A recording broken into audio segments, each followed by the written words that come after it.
Play to Reeves, to the rim, the layup is good. 3.3 left. Williams to get him, goes. Oh, it's gone. Bulls win. It's a hell of a way to lose a basketball game. Hey, hey, Stephen A. introduced everyone. Monica and I here in studio hanging out on a Feel Good Friday. Gentlemen, ladies, what? Y'all standing up? Y'all standing up? Don't worry about what we're doing. I'm following my. I'm just saying, if you, well, I know ain't no seat alive got Monica looking that tall. So, I mean, I'm assuming y'all standing. You know, I'm just saying I'm a little jealous because, I mean, I wish I could stand up when I'm doing the show. That would be nice. Well, when you're here next week, if you want to stand, we'll stand. See what happens when you come in studio and don't hide in your bunker somewhere anonymous and glorious? No, it's called an undisclosed tropical location. Okay, you might want to change the music. It's kind of tipping people off. All right, let's dive in. To the West Coast we go. The Lakers were stunned by the Bulls last night in a wild finish. With LA leading by 5, Chicago was able to score 9 points in the final 12.6 seconds and win the game. The run included stealing a LeBron inbound pass and a half-court heave. The buzzer from Josh Giddey to seal the 119-117 victory. Both teams spoke about the crazy final moments post-game. Gentlemen. Let it fly with confidence. I missed 2 in a row before that, but let that third one go with confidence, and nothing but net. Way to come back. Big win against a good team in front of a packed crowd, so these guys are unbelievable tonight. I have to ask, have you ever made a half-court game winner before? I never made a game winner before. I made a couple layups to put us up with a couple seconds left, but a walk-off like that from half court I've never done before, so I don't know if I'll ever do it again, but I'll take this one tonight. I guess what's the immediate reaction from that? Devastation. It's a hell of a way to lose a basketball game. S.A., how devastating was this loss for L.A.? I think it's, listen, I think he was being a bit, facetious there because I don't think he thought that was the greatest question in the world. And obviously, J.J. is annoyed, and J.J. doesn't get sleep when they lose. That's something that LeBron James has articulated along with several other Los Angeles Lakers. And we know J.J. Redick well enough because he's a former colleague to know that's absolutely positively the case. I mean, he wears that stuff on his sleeve. He is on it. But it's devastating because of how the Lakers lost, not that they lost a game. To give up 9 points in the last 12.6 seconds, my God.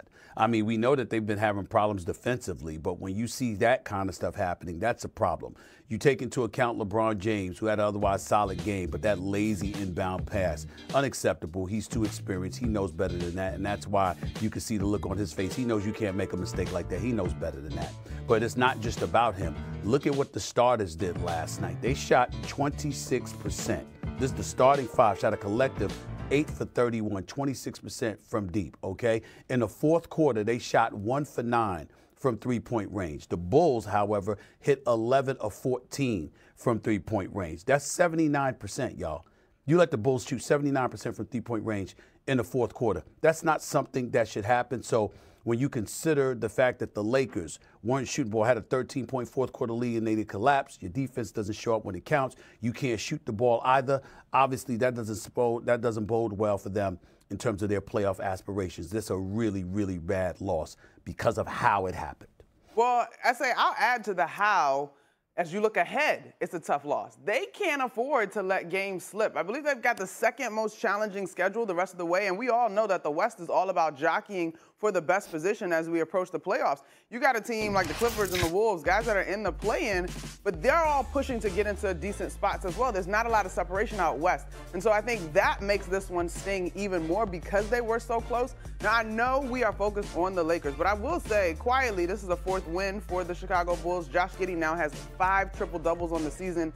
That's second behind MJ, who had 15 in one of his 89, I think, in that season. So, like, the Bulls are sort of playing well, and that's a hell of a comeback for a team down significantly with 10 seconds or so, 10 seconds and change to go. When it comes to the Lakers, when it comes to the Lakers, though, too, I think they are in a tough stretch. There's a bunch of games here that they've had to make up due to the fires out in L.A., and so there is some fatigue. I'd like to believe that the decisions down the stretch are correctable errors. Obviously, that turnover by LeBron being the top amongst them. But they can ill afford to let games go as they're jockeying for important position. Let's bring Kendrick Perkins in. Big Perk, what are your thoughts on this? The Lakers are in trouble. The Lakers are in trouble. That was a game last night that they needed to win, and they were supposed to win. And JJ was right. It's devastating, not just because the way that they lost, but because he's looking into the near future and what's going on. They're 2.5 games back from being in the play-in tournament. And have you seen the teams that they got to face in the next couple of weeks? They got Houston, and they got the Rockets in Houston. They have Memphis in Memphis. They got OKC twice. They have Dallas, by the way, Anthony Davis is back. He's, Dallas, they may not have their pieces, but they've been playing some pretty damn good basketball. And so when I look at where they at right now, and Luka still not being in great shape, he's still going to put the numbers up, but he's still not in great shape. And here's the most important thing. LeBron James is not healthy. LeBron James is not healthy. I think he's probably about 70, 75%. So again, we're talking about at a time where you're supposed to be peaking, right, going into the postseason, and the Lakers are trending backwards. Well, here's the deal, y'all. You're absolutely right, Big Perk. Let's be more specific. Lakers should lose 5 of their next 6 games. If we look at the schedule, put the schedule back up. The Lakers should lose let me see. 5 of their next 6 games. And so let's say, for the sake of argument, instead of going 1 and 6. In the Pelicans, SA? That's it, exactly. That's what I'm saying. So let's say, for example, I'll give them the Pelicans, and let's say we throw one more in there. Let's call it a 2-4 record over the next 6 games. Where does that leave them, considering what we're witnessing in the Western Conference as it pertains to Golden State trying to hold on to a 6th seed, as it pertains to Denver, as it pertains to Houston? We don't even need to bring up OKC because they're head and shoulders above the crowd. All I'm trying to say is that you're talking about a Los Angeles Lakers team that conceivably, based on their schedule, could fall as low as 5 or 6. Now, pick your poison. If you're a 6th seed, the likelihood is you're going to face Denver in the first round. If you are a 5th or a 4th seed, then you're talking about facing OKC in the second round, which means all of these aspirational thoughts that we put out there about the Lakers getting to the conference finals seems to be in grave, grave jeopardy. Yeah. Perk. No, I mean, I'm with it. And look, again, I go back to this point real quick, Molly.